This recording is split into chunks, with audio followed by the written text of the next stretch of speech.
si kuya pala ay inaantay ako.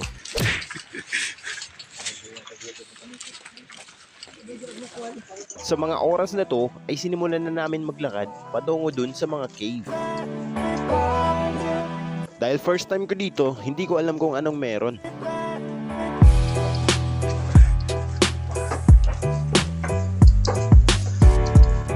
At dahil wala nga kaming pasok, naisipan namin magkatrabaho na maglibot dito at puntahan ang cave na to.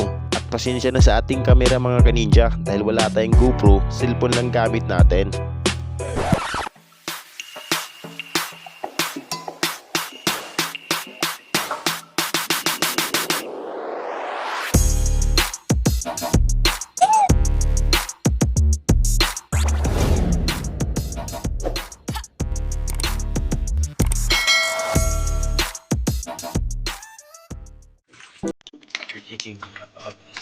Huwag ka na mag-video, boss.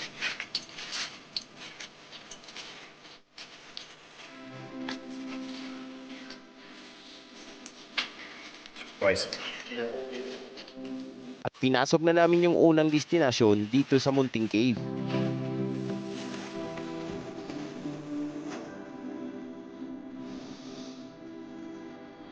Pagpasok namin sa Munting Cave na to, akala ko ito na yon ang Danjog Cave. Ito na lahat. Pero hindi. May nag-iintay pa pala sa aming ibang cave.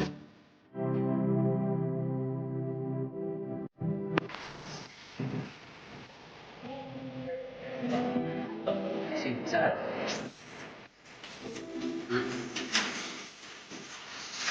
Pasok ang looban to.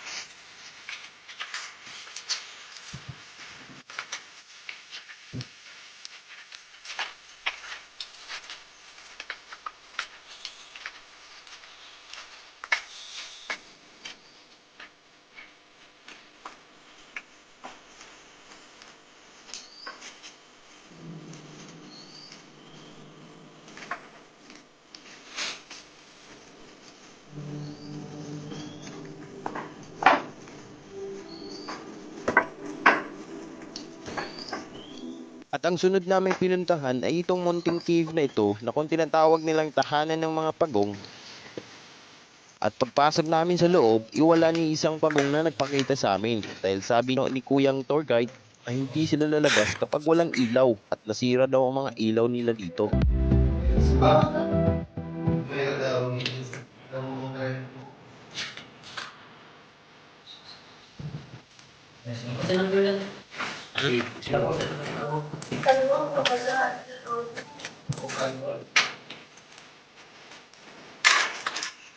At ito na, pinasok namin ng pangatlong cave na kung saan may tubig ito. At lulusongin namin yung tubig at tapos maliit daw ang daanan dito. At paakyat daw ito patungo sa itaas. Kaya't sinimulan na namin pasukin ito.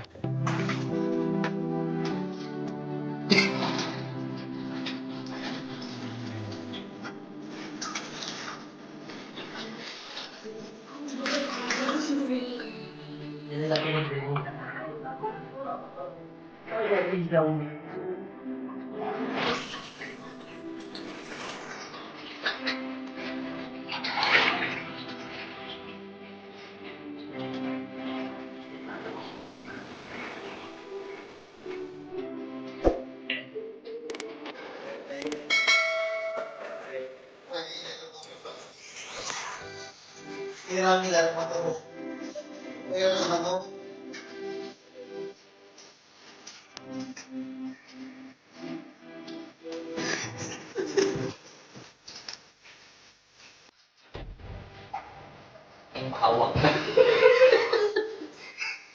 Basta kaya na.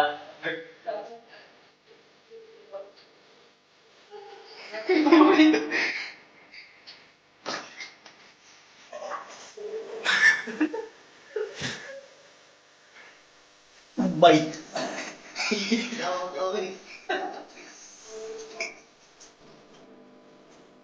My God!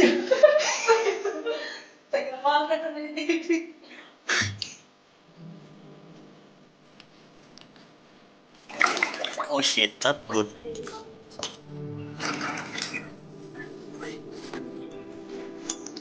Oh my God! Basa ko hindi ako lang shoot.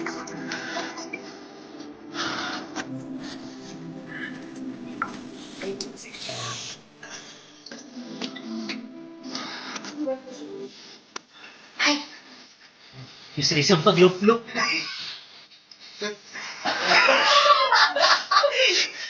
Kailangan ko na. Tuwag na sa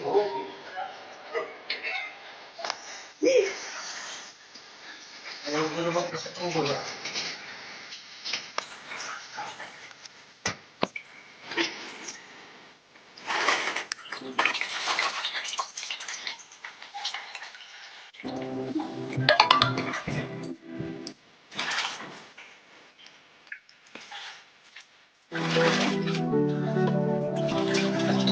At pagdating namin sa dulo ay may hagdanan itong paakyat patungo sa itaas.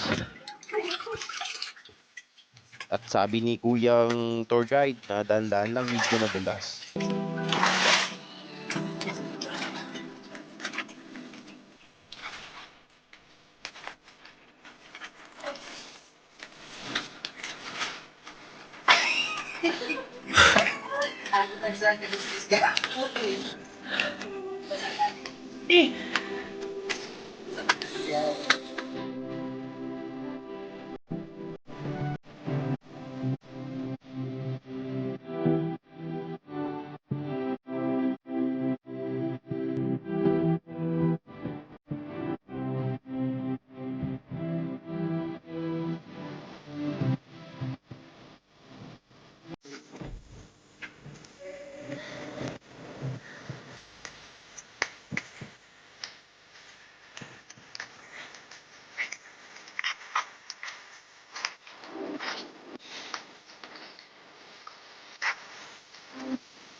At nilakad namin ulit ang palabas dito sa mga cave.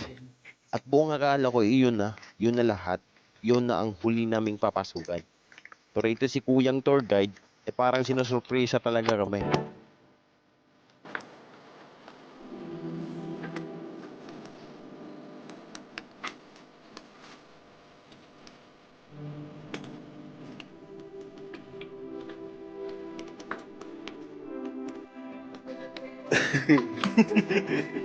Ayos ang bayos.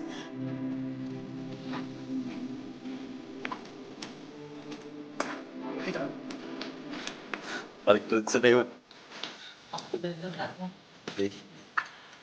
At ito na yung huli. Ang huling cave at pinakamalaking cave dito sa Tanjong. Kaya excited na akong pumasok dahil sa bungad pa lang, mapapawaw ka na.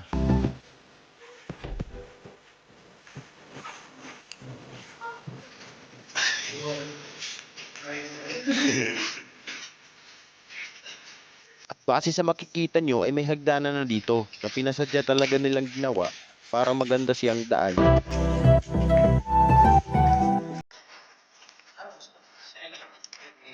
At dito naman banda yung mga antigong mga gamit, mga kagamitan ng mga sinaunang tao.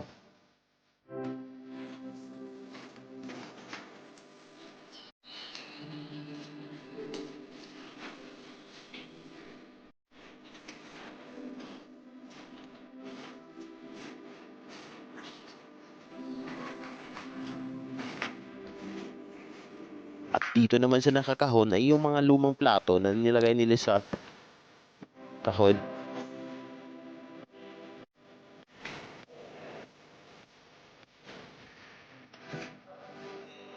At in-enjoy namin ang paglilibot dito. At hindi naman sayang ang pagpunta namin dito.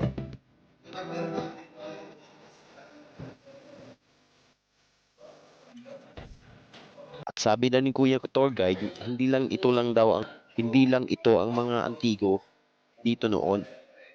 Maraming antigo dito nakalagay.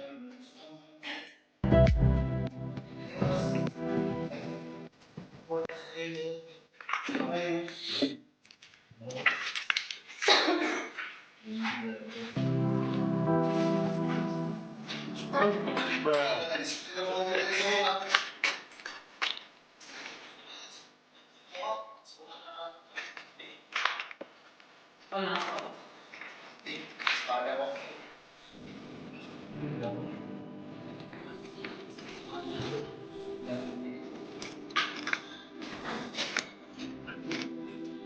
yung tago na natin. Pasok mo. Pasok. Espada dito.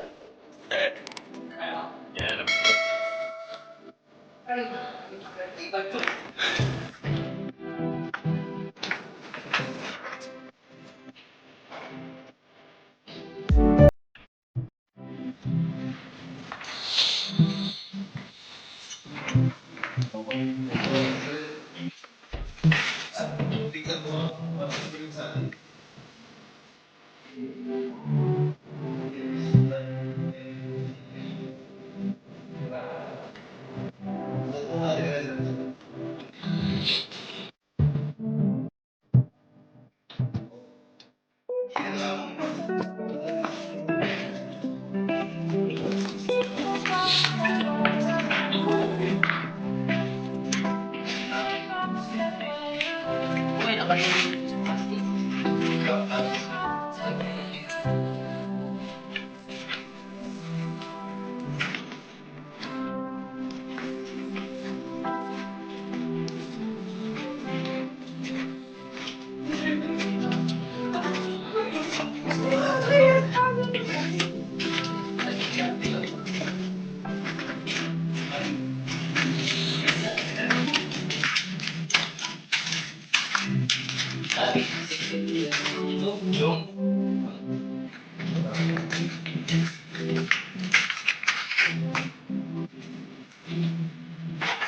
At dito naman banda yung wishing well. Na kung saan maglalaglag ka ng coins dito banda.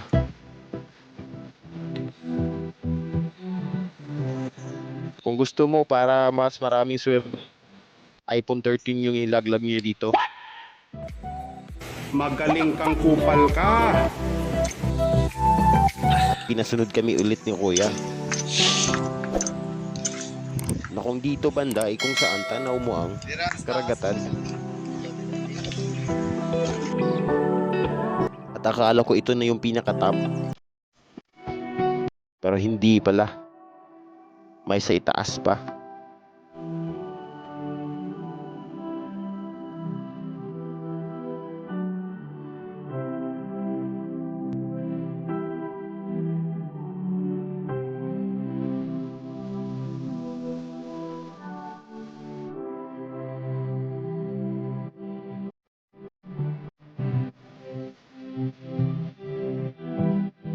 At dito na nga, mas bungad sa amin yung mas pataas kaysa kanina. At hindi namin sinayang ang pagkakataon. Nagpa-picture agad kami dito sa area na to. At hanggang dito na lang muna tayo mga kanidya. Salamat sa iyong panonood at sana'y bumisita kayo sa lugar na to. At abangan nyo mga bago naming video dito sa aming channel.